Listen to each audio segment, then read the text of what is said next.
Parsnips and Persimmons, adventures in ingredients. Hello, and welcome to our very first episode of Parsnips and Persimmons, adventures in ingredients.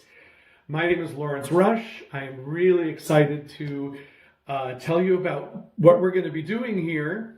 How many times have you or anyone you know, when you've gone shopping with people, walked through a supermarket, a farmer's market, maybe an upscale food store, and seen things, ingredients, fruits, vegetables, spices, whatever, in the aisles that you kind of like, you look at them and you go, what is that? I don't know what it is. I don't know what to do with it. I have no idea what it tastes like.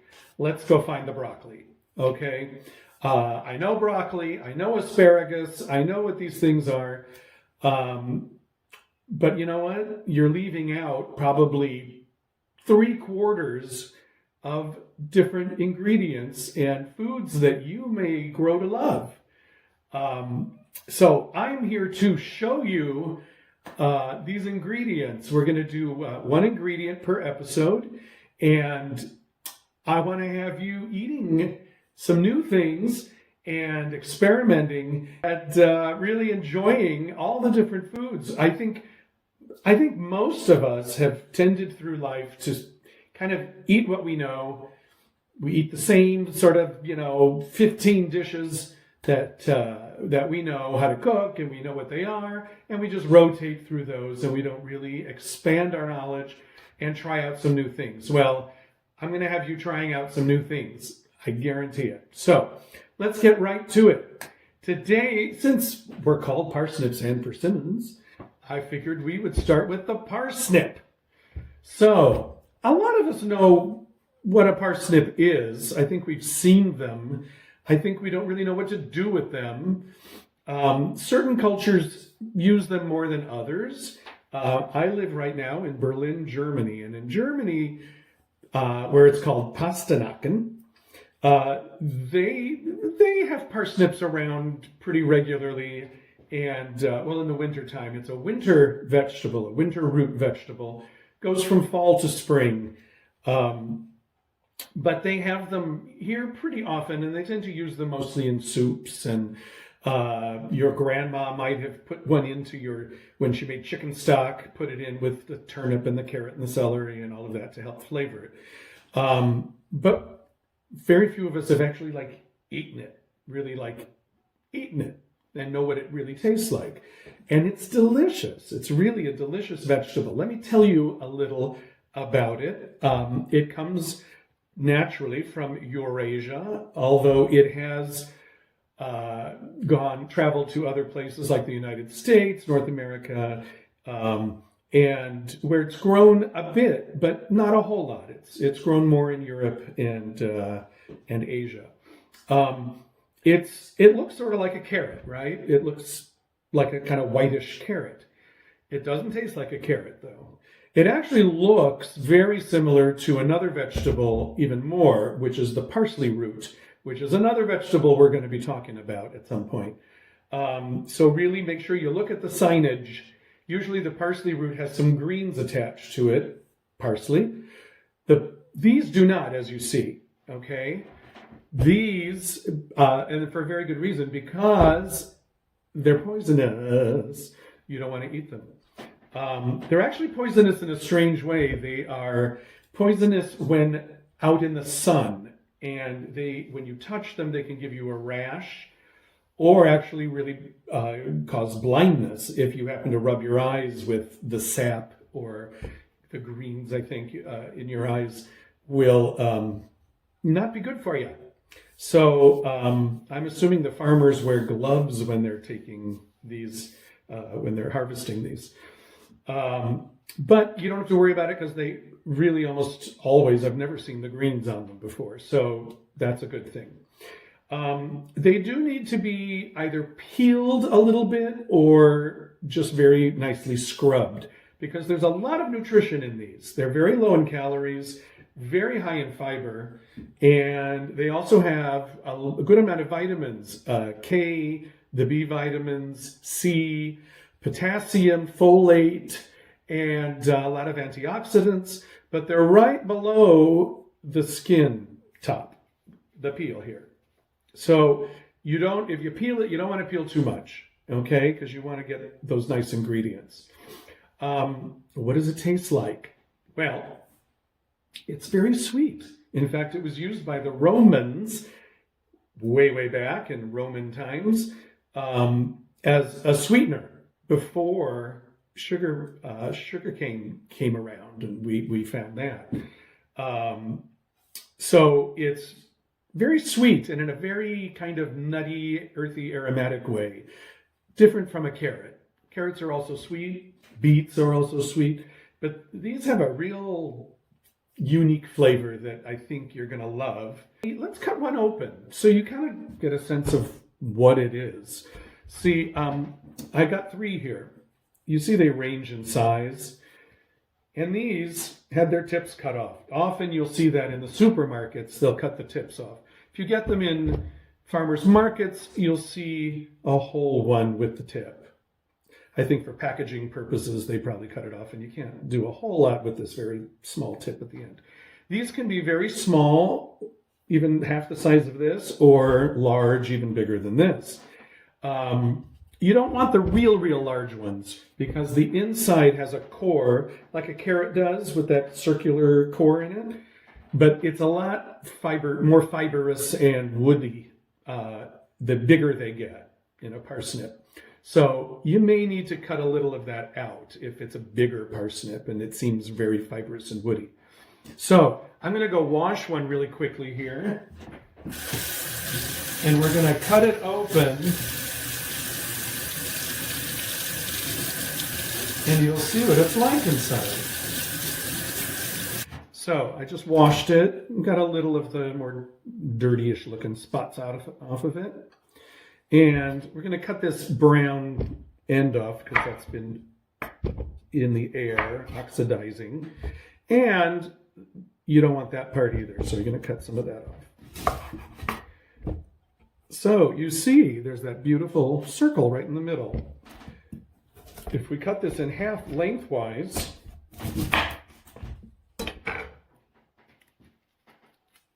like this, you'll see it's a beautiful, God, they're very strong smelling. They're really aromatic. They're really delicious. So you can see that nice core right in there. So depending on what you're going to do with it, you can leave the core fine if it doesn't look too woody, or you could just cut it out a little bit. Just like a little V cut in there. Like this, I cut a little V to take it out. Boom. All right, and that got out like the thicker part of the core. Now, what do you do with these things? Okay, I'll tell you. You can do almost anything with the parsnip. You can slice them. If I kept this whole, didn't cut it in half, and just made little very thin slices, you could fry them up in oil as a chip. And they're delicious, like a sweet potato chip type of thing. You can do that with them. They are delicious braised in stews. They could be a veggie stew or a meat stew of some sort. They are delicious if you steam or boil them till they're soft and then puree them. You can add them to mashed potatoes to give it a much more interesting flavor, sweeter flavor. Or you can make a cream soup out of them. That's really, really good too. One of the easiest things to do with them is to roast them like you would roast other vegetables. And that's what we're going to do. I'm just going to show you very easily how to roast these. It's really the simplest thing. Oh, you can saute them in butter as well. And you can go a sweeter route or a more savory route, like sweet potatoes. You know, sometimes you want them with the maple syrup or the honey and that direction, and sometimes you want them more savory with herbs. You can do the same thing with these. You can go either direction with them. Well, one other interesting fact is the closer to spring you get them, the sweeter they'll be, because the starches in them, they've been in the ground for a while, and the starches are gradually turning more and more to sugar. So you're going to get the sweetest parsnips more in the spring. Oh, one other interesting fact is that they are fed to the pigs in Italy when they make prosciutto. The pigs that they make prosciutto out of, they are fed parsnips, which may account for some of that sweetness in the prosciutto. Okay, we're going to cut these up and I'm going to show you how to roast them, and they're going to be delicious. Hi, so here I am, but you can't see me in the cutting board at the same time. So, I'm in my home. I don't have anything fancy to make these videos with, but you don't need to see me. You saw me enough. We've got our parsnips. We've got them washed and scrubbed a bit. And trimmed, took our little ends off. And this one, I took a little bit of the core out. It's actually easier to take the core out if you cut it into more like quarters. Then you can just quickly take out a little bit of this core in the middle. Okay. Then you're just going to cut these into chunks. Yeah, just like, about that size. And then we're going to do that with all of these. We're going to only add, it's really just a few ingredients, although you can make them as fancy as you want.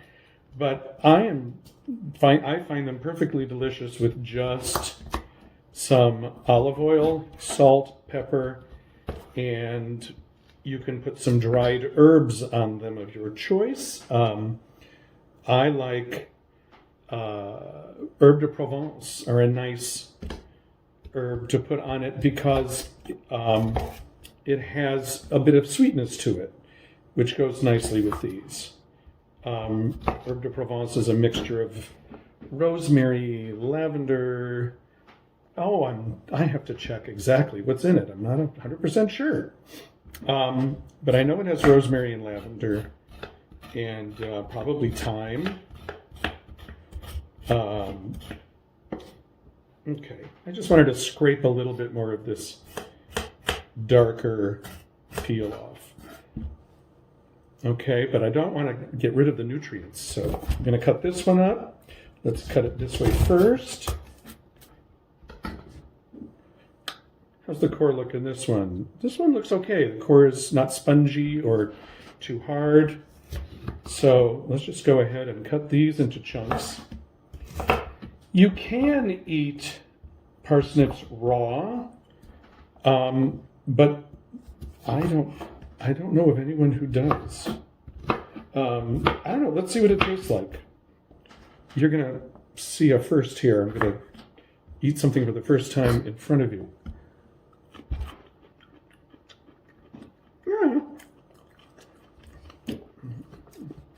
Okay. They actually taste, they have a little bit of a bitter aftertaste raw. They don't when they're cooked. Yeah, they're kind of more carroty when they're raw. Okay, now this is the biggest one. I think, I didn't get right down the middle here. Let's go this way. Yeah, this big one is a little more work. But yeah, it's got a pretty woody looking center. So we're just going to cut some of that out. Okay, we've got a whole bunch now of parsnips. We're going to put them on, I'm going to put them on a cookie sheet here. You can mix these with other vegetables too. If you wanted to do parsnips and carrots, turnips, Brussels sprouts, I don't know that they go so well with Brussels sprouts, but who knows? Actually, Brussels sprouts can take sweetness. I've often done them with honey or pomegranate molasses, things like that. So maybe they would be good together. Something I should try. Experiment. That's what's fun about cooking. Okay, here we got some olive oil we're putting on. Make sure it kind of gets around all of them. And then toss that around so that they get nice and coated.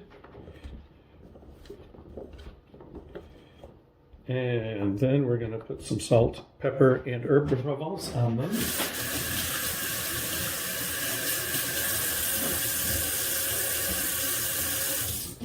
Okay.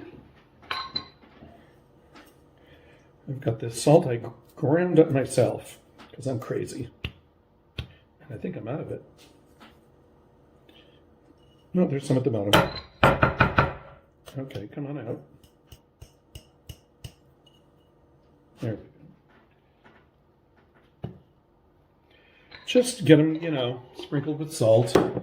Do it as much as you like. People like different amounts of salt. And some nice fresh ground pepper.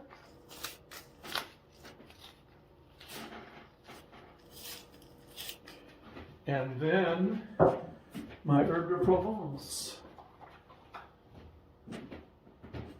Let's see if I can read what's in here. Yes, rosemary, thyme,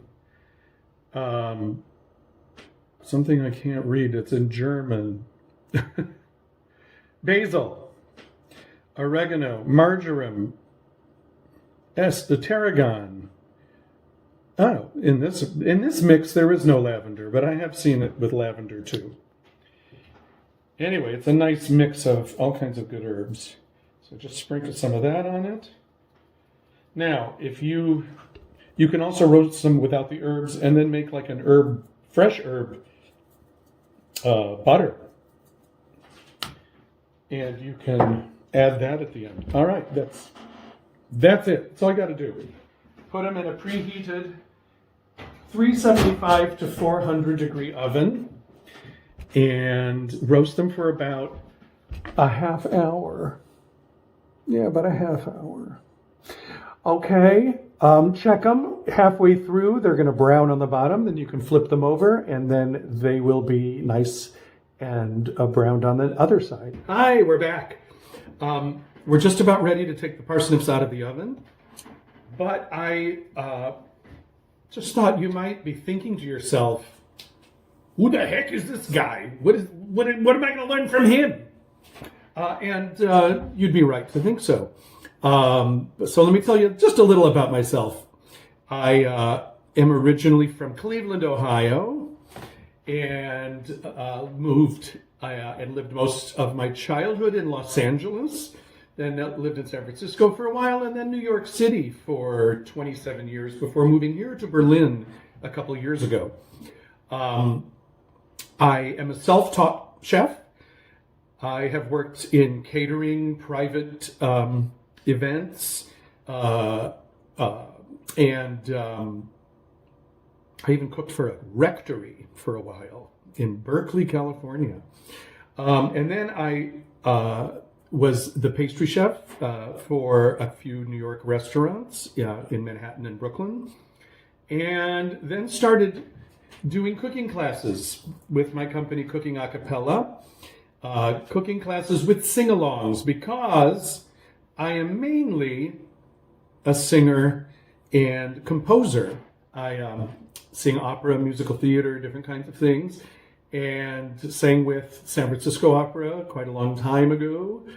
And I compose musicals. I write musicals. I have one, a Pride and Prejudice adaptation that is performed pretty regularly. It's had 9 productions so far, and I've written lots of songs, lots of vocal music.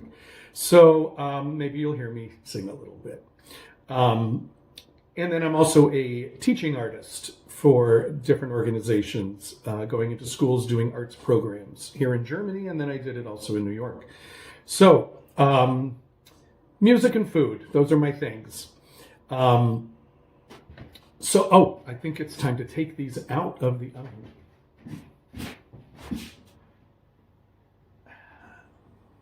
Oh, Okay, so let me show you these beautiful things. Nice and brown. And let's try one. They're going to be hot, but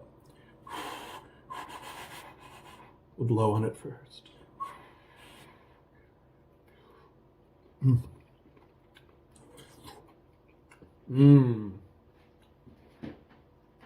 They're chewy on the outside, this nice chewiness, and then this soft inside that kind of explodes, and it's really this concentrated sweet flavor. They're just delicious. They're really delicious.